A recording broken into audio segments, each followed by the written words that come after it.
नमस्कार साथियों, मैं हूं विवेक और आज के इस वीडियो के अंदर हम लोग रहीम के दोहे करने जा रहे हैं। यहाँ पर हम इसका संदर्भ, प्रसंग और व्याख्या देखते हुए विस्तार से समझते हुए चलेंगे। लेकिन उससे पहले हम यहाँ पर रहीम के बारे में जानेंगे, क्योंकि अगर हम किसी की पंक्तियां पढ़ने जा रहे हैं, किसी कवि की रचना पढ़ने जा रहे हैं, उसके बारे में जरूरी होता है कि सबसे पहले थोड़ा सा जान लें ताकि हमें उनकी रचनाओं को समझने में आसानी हो। तो रहीम के बारे में जानते हैं। रहीम, इनका पूरा नाम अब्दुल रहीम खान खाना था। जन्म लाहौर में सन 1556 ईस्वी को हुआ था।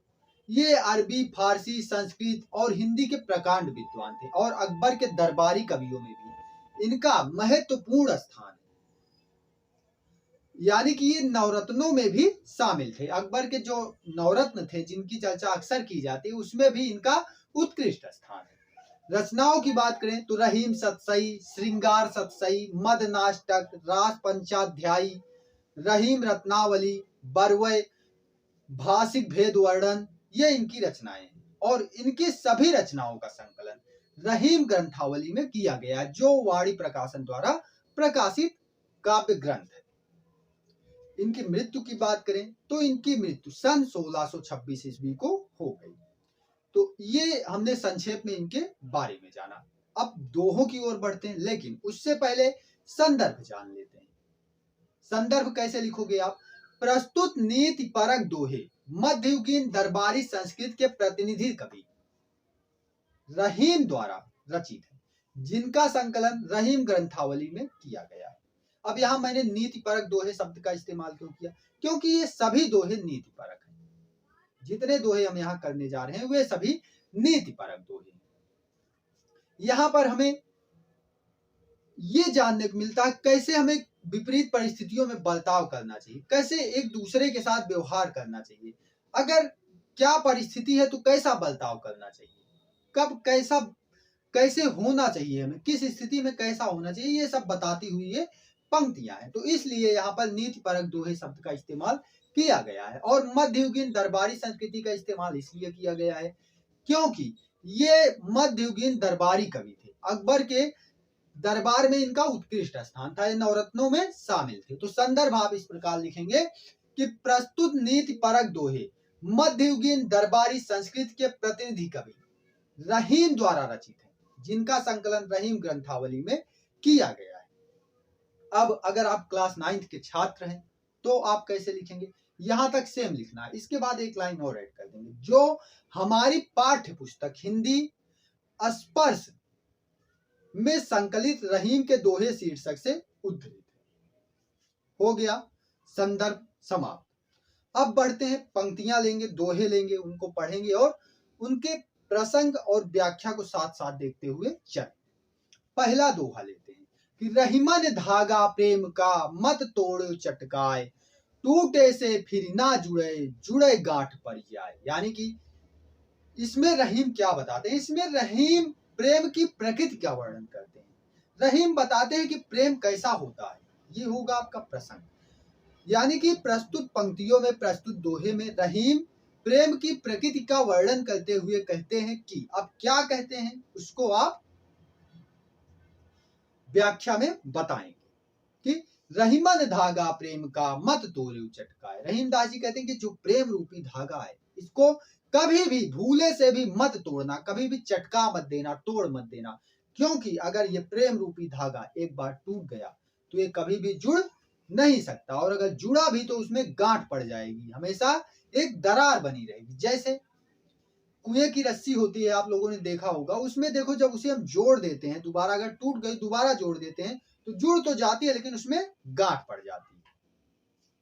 ठीक वही स्थिति प्रेम की होती है। अगले दोहे को लेते हैं कि रहीमन निज मन की बिथा, मन ही राखो गोए, सुनी अठिलई है लोग सब, बांट न लई है कोई। यानी कि यहाँ पर रहीम अपने मन की व्यथा को अपने मन में ही रखने की बात करते हुए कहते हैं। क्या कहते हैं उसको व्याख्या में देखते हैं कि रहीमन निज मन की बिथा, मन में राखो गोए। यानी कि जो अपना कष्ट है, अपना दर्द है, उसको अपने मन में ही रखो, उसको लोगों से बांटो मत, क्योंकि लोग उस पर मजाक ही उड़ाएंगे, उस पर आपके जले पर नमक ही छिड़केंगे। जो कहावत है जले पर नमक छिड़कना, वही लोग करेंगे। कोई आपकी व्यथा बांटने नहीं आएगा, कोई आपका दुख बांटने नहीं आएगा। अगली पंक्तियां लेते हैं। एक साधे सब सधे, सब साधे सब जाए। एक साधे सब सधे, सब साधे सब जाए। रहीमन मूले सींची हो, फूले फले फुलाए। यानी कि रहीम दास जी यहाँ कहते हैं कि हमें एक बार में, मनुष्य को एक बार में सिर्फ एक ही लक्ष्य पर केंद्रित होना चाहिए। क्योंकि जब, अब यहां से व्याख्या, क्योंकि जब हम एक लक्ष्य पर केंद्रित होते हैं तो हम वे सभी चीजें प्राप्त कर सकते हैं जो हमें चाहिए होती है। ठीक है, जैसे अब यहाँ पे आप जैसे कि कंपटीशन तैयारी कर रहे हैं मान लिया जाए, तो आप एक बार में एक ही लक्ष्य निर्धारित करें। आप चाहे मैं एकेडमिक भी कर लूं, कॉम्पिटेटिव भी कर लूं, या फिर मैं मान लीजिए कंपटीशन दे रहा हूं, उसके साथ मान लीजिए यूपीएससी दे रहा हूं, उसके साथ एसएससी भी दे लूं। तो ये सारी चीजें एक साथ लेके चलने में बहुत सारी दिक्कतें आती हैं, और इंसान ऐसा होता है मनुष्य के साथ कि वो कई बार सारी चीजों के चक्कर में कुछ भी नहीं प्राप्त करता। वही यहाँ पे रहीम कहते हैं कि एक साधे सब सधे, सब साधे सब जाए। यानी कि एक को साधो, एक लक्ष्य निर्धारित करो और उसी पर चलो और सब कुछ मिल जाएगा। लेकिन अगर सबको एक साथ पाने की कोशिश करोगे तो कुछ भी नहीं मिलेगा। ठीक उसी प्रकार जैसे हम पूरे पेड़ को जब सींचते हैं तो पेड़ सूख जाता है, लेकिन अगर जड़ को, सिर्फ उसकी जड़ को पानी देते हैं तो समस्त पेड़ हरा भरा हो जाता है और फूल भी उसमें फलने फूलने लगते हैं। तो इस प्रकार की पंक्तियां हैं, इस प्रकार इसकी व्याख्या है। अगला है, चित्रकूट में रमी रहे रहीमन अवध नरेश। चित्रकूट में रमी रहे रहीमन अवध नरेश, जा पर विपदा पड़त है सो आवत यह देश। कि यहाँ पर रहीम चित्रकूट का वर्णन कर रहे हैं, यानी कि ईश्वर के दरबार का वर्णन कर रहे हैं कि चित्रकूट में 14 वर्षों के वनवास के दौरान भगवान श्री राम कहाँ रुके थे? चित्रकूट में रुके थे कुछ समय। तो वही कह रहे हैं, चित्रकूट में रमी रहे रहीमन अवध नरेश। अवध नरेश कहाँ रमी रहे हैं, कहाँ निवास कर रहे हैं? चित्रकूट में। और उसी प्रकार जब मनुष्य पर भी विपदा आती है तो चित्रकूट की ओर, अर्थात ईश्वर के दरबार की ओर भागता है, क्योंकि वहीं पर उसे मानसिक शांति मिलती है, वहीं पर उसे सुकून मिलता है। अगली पंक्तियां ले, अगला दोहा ले, तो दीरघ दोहा अर्थ के आखर थोरे आय, जो रहीम नट कुंडली सिमट कूद चढ़ जाए। यानी कि रहीम यहाँ अपने दोहों का बखान करते हुए कहते हैं, दोहों का वर्णन करते हुए कहते हैं कि दीरघ दोहा अर्थ के आखर थोड़े आए। बेशक मेरे दोहों में थोड़े अक्षर हैं, लेकिन उनका अर्थ बहुत विशाल है। ठीक उसी प्रकार जैसे जो नट होता है, जो जादूगर होता है, जब वो हमें जादू दिखाने आता है तो बड़ा सा होता है, लेकिन कुंडली मारकर छोटे में कैसे अपने शरीर का आकार छोटा कर लेता है, ठीक उसी प्रकार मेरे दोहे हैं जो कुंडली मारकर बैठ गए, और लेकिन उनका अर्थ बहुत बड़ा है। ये उस सर्प के समान है जो कुंडली मारे बैठा हुआ है छोटा सा होकर, लेकिन बड़ा हो जाएगा, बहुत बड़ा हो जाएगा। ठीक वही स्थिति इनके दो होगी। अगला है, धनी रहीम जल पंक को लघु जीय पियस अघाए। धनी रहीम जल पंक को लघु जीय पियत अघाए, उदधि बढ़ाई कौन है जगत पिया सो जाए। यानी कि वो जो छोटा तालाब है, यहाँ देखिए रहीम धनी और महान का अंतर स्पष्ट करते हुए कहते हैं कि धनी होना अलग बात है और महान होना अलग बात है। तो यहाँ पर उसका अंतर स्पष्ट करते हुए रहीम कहते हैं कि एक छोटा सा तालाब जो है उसमें जंगल के समस्त जानवर, समस्त प्राणी अपनी प्यास बुझा सकते हैं, लेकिन जो समुद्र है उसमें तमाम अथाह जल भरा हुआ है, लेकिन उसमें कोई भी जानवर, कोई भी प्राणी अपनी प्यास नहीं बुझा सकता, क्योंकि वो खा रहा है। ठीक उसी प्रकार मनुष्यों की भी स्थिति होती है, कुछ लोगों के पास थोड़ा होता है लेकिन वो दूसरों में उसे दान करते हैं, लेकिन कुछ लोगों के पास अपार संपत्ति होती है, अपार संपदा होती है, अपार विद्या होती है, लेकिन वे उसे दान नहीं करते, तो वे किसके समान है? उस समुद्र के समान है जिसके पास अपार जल है, लेकिन उसकी एक बूंद भी तो कोई नहीं पी सकता, भले ही वो प्यास से क्यों ना मर जाए।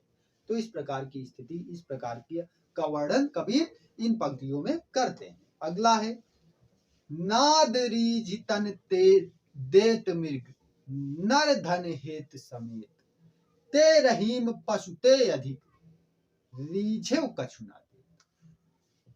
यानी कि यहाँ पर रहीम मनुष्य की प्रकृति का वर्णन करते हैं और उसकी तुलना जानवर से करते हुए करते हैं कि नाद रीझ तन देत मृग, यानी नाद धुन पर रीझ कर जो मृग है वो अपना तन दे देता है। यानी कि शिकारी जो है जाल बिछाता है और फिर नाद सुनाता है, मधुर ध्वनि गुनगुनाता है, उसे सुनते हुए मृग आता है और उसके जाल में फंस जाता है और अपने प्राण गवा देता है। और यही स्थिति कुछ मनुष्यों की भी है जो थोड़ी अच्छाई के लिए अपना सर्वस्व न्यौछावर कर देते हैं, लेकिन कुछ मनुष्य ऐसे भी होते हैं जो किसी भी तरीके पर किसी के भी दुख पर रीझ कर अपना जो है कुछ भी दान नहीं करते, वे मनुष्य जानवरों से भी गए बीते हैं, गए गुजरे हैं।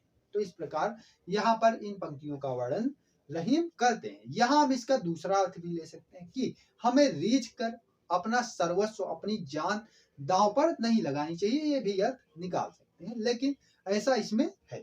ठीक है, आगे बढ़ते हैं कि बिगड़ी बात बने नहीं लाख करो किन कोय, बिगड़ी बात बने नहीं लाख करो किन कोय, रहीमन फाटे दूध को मथे नमक। यानी कि यहाँ पर रहीम संबंधों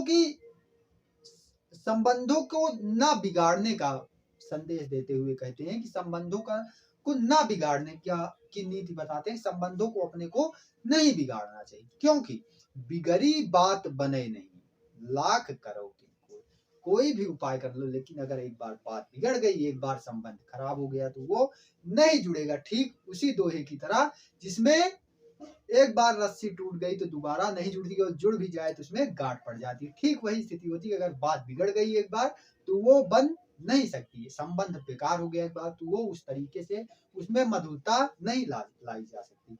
ठीक उसी प्रकार जैसे अगर दूध फट गया है तो उसे हम लाख मत ले, उसमें से मक्खन नहीं निकल सकता। अब बढ़ते हैं अगली पंक्तियों की ओर, अगले दोहे की ओर। अगली पंक्तियां हैं कि रहीमन देख बड़ेन को लघु ना दीजे डारी, जहां काम आवे सुई कहा करे तरवार।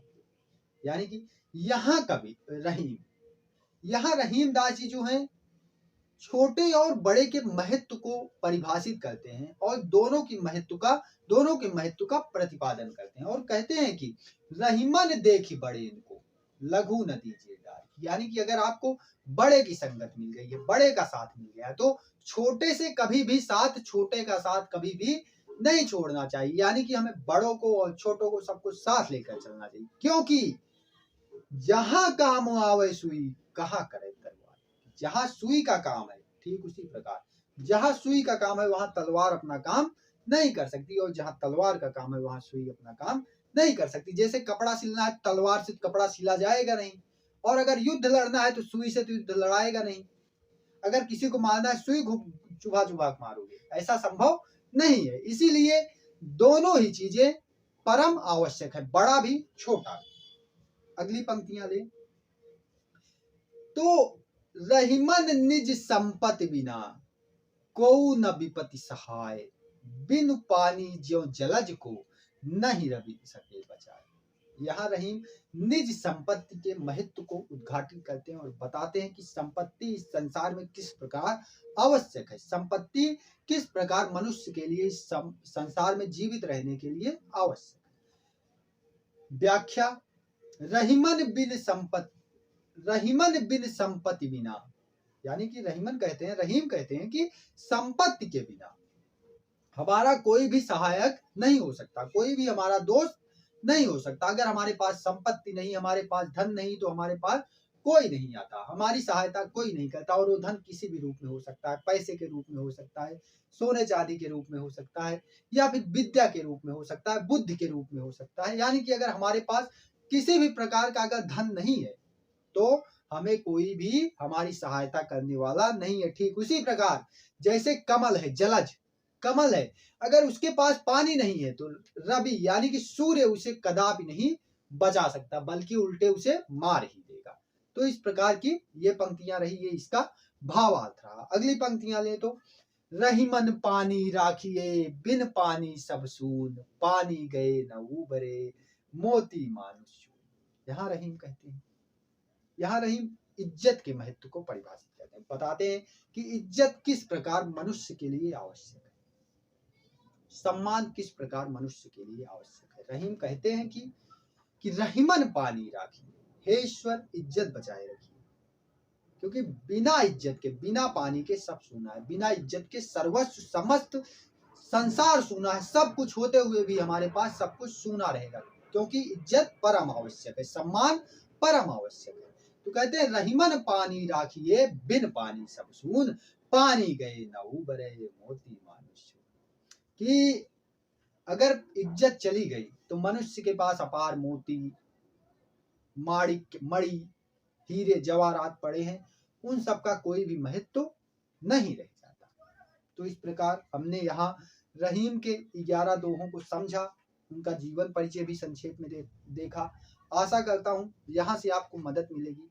मदद मिलती है आपको तो कमेंट करके जरूर बताइएगा, वीडियो को लाइक करिएगा, चैनल को सब्सक्राइब करिएगा। और हाँ, अगर आपको मदद मिलती रहेगी तो हम ऐसे ही चुनिंदा दोहे जो आपकी परीक्षाओं की दृष्टि से, आपके सिलेबस के पाठ्यक्रम की दृष्टि से अनिवार्य है, लेकर आते रहेंगे। धन्यवाद।